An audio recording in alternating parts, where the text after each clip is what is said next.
Hello दोस्तों। हम हाल ही में इजराइल पैलेस्टीन मुद्दे के बारे में बहुत चर्चा कर रहे हैं, लेकिन बात यह है कि ये बिल्कुल भी नया मुद्दा नहीं है। हमने पिछले वीडियो को हाल ही के विधि के साथ साथ संघर्ष के इतिहास के बारे में भी बनाया है। कृपया इसके बारे में अधिक जानने के लिए उसे भी देख लें। अब इस वीडियो में हम मुख्य रूप से इजराइल पैलेस्टीन मुद्दे पर अमेरिकन रुख के बारे में बात करेंगे और यह यूएनएससी में कैसा दिखता है, जहां पे इजराइल की सुरक्षा के अधिकांश फैसलों को अवरुद्ध करता है यूएस। यूनाइटेड नेशंस, जैसे कि आप में से अधिकांश लोग जानते ही होंगे, अस्तित्व में सबसे महत्वपूर्ण अंतर्राष्ट्रीय संगठन है। यह देश के प्रमुख अंतर्राष्ट्रीय मुद्दों को संबोधित करने के लिए विभिन्न मंचों पर अपने प्रतिबंध करते हैं। यूनाइटेड नेशंस की स्थापना के बाद से प्राथमिक जिम्मेदारी इसकी अंतर्राष्ट्रीय शांति बनी रही है, और इसीलिए आश्चर्यजनक की बात यह नहीं है कि उसने समय समय पर इजराइल पैलेस्टीन मुद्दे को भी संबोधित किया है। 1948 में इजराइल राज्य के अस्तित्व में आने से पहले भी यूनाइटेड नेशंस इस मुद्दे को संबोधित कर रहा था।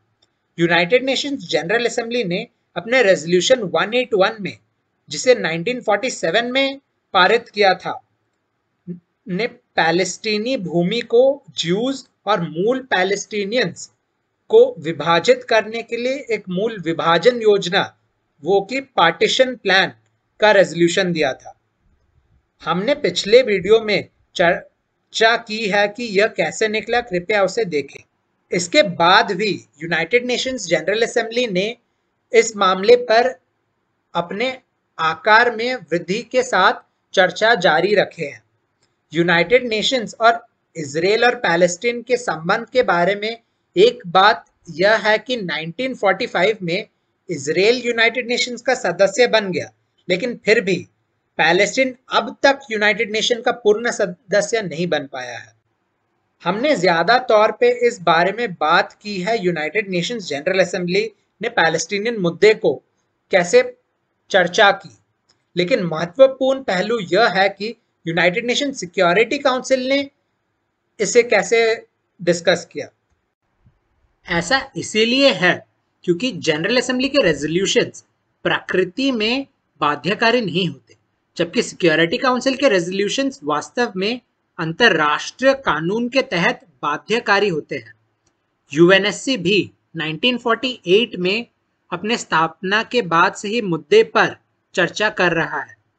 इसने सबसे महत्वपूर्ण रेजोल्यूशन 248 को पास किया, जो 6 डे वॉर के बाद हुआ था ये रेजोल्यूशन, और अभी भी इस पर अधिकांश चर्चों के लिए संदर्भित है, क्योंकि यह बताता है कि सीमा परिवर्तन कैसे अवैध है और 1967 से पहले की सीमाओं को कानूनी मानता है।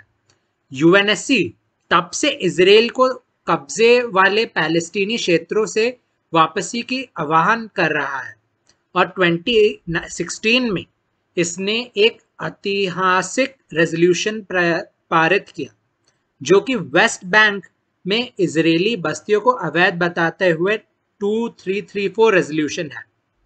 हम देखते हैं कि यूएनएससी ने अतीत में बहुत कुछ किया है, लेकिन तथ्य है यह है कि यह बहुत कम है, और यहाँ तक कि जब उसने कुछ भी किया है, सिक्योरिटी काउंसिल के एक सदस्य, जो कि यूनाइटेड स्टेट्स ऑफ अमेरिका के साथ बहुत विचार विमर्श के बाद ही हुआ है।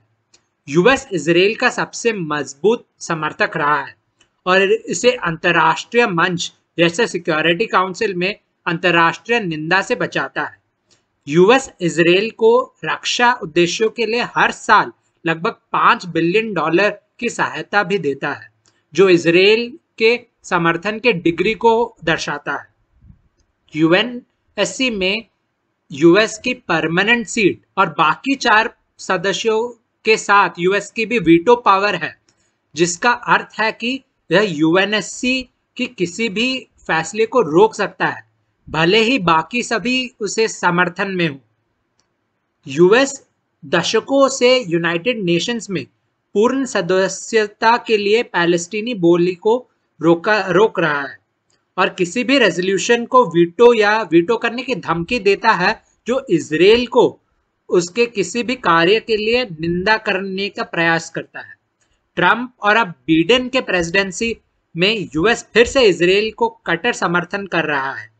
यह हाल ही में इजराइल गाजा में विधि के लिए जारी रहा है, जहां यूएस सीजफायर का आह्वान करने वाले किसी भी रेजोल्यूशन को वीटो करने की धमकी देता है।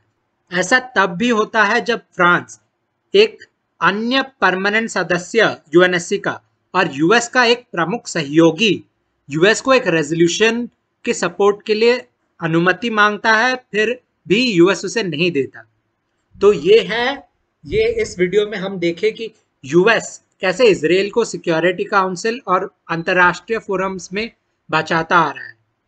मुझे उम्मीद है कि आपको ये वीडियो पसंद आया होगा। प्लीज इस वीडियो को लाइक कीजिए, चैनल को सब्सक्राइब कीजिए। Thank you.